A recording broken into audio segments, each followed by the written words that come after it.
दिल्ली में centre for air power studies में 7वें Jasjeet Singh memorial lecture में विदेश मंत्री डॉक्टर एस जयशंकर ने कहा कि विश्व मामलों को आकार देने में बढ़ते राष्ट्रवाद की भूमिका को भी पहचाना जाना चाहिए।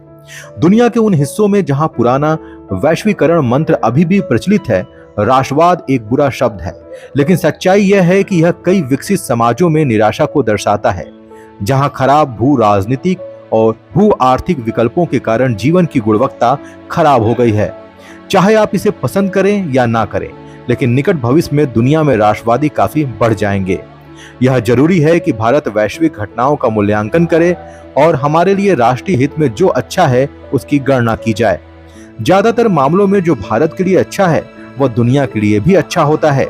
इसी के चलते ग्लोबल साउथ के साथ हमने मजबूत संबंध विकसित किया है और उन्होंने हम पर विश्वास जताया है। Itself. The role of rising nationalism in shaping world affairs must also be recognized.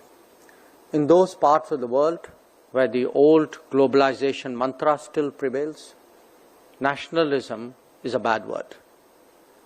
But the truth is that they do reflect the frustration in many developed societies, where the quality of life has been eroded by bad geopolitical and geo-economic choices. In the developing world, however, the picture is understandably very different. It was nationalism, after all, that triggered independence, growth, rebalancing, and led to multipolarity. In many societies, as these trends matured, more authentic representation took root. They naturally would like to extend rebalancing to its cultural facets as well. Like it or not, the world will be significantly more nationalistic in the foreseeable future. And that means greater individualism, a stronger sense of caution on external commitments, and a global architecture that will be considerably less disciplined. In this context, it is imperative that India clinically evaluate global happenings and calculate its benefits. Often, what is good for us as national interest is also good for the world. That arises partly from the tight connection that we have nurtured with the global south and the confidence that they repose in us. There are multiple divides and frictions in the world now, many of them overlapping. The fundamental one is between those powers competing for the top of the global hierarchy. In some cases, our interests are directly affected, and we should not be timid about making choices that benefit us.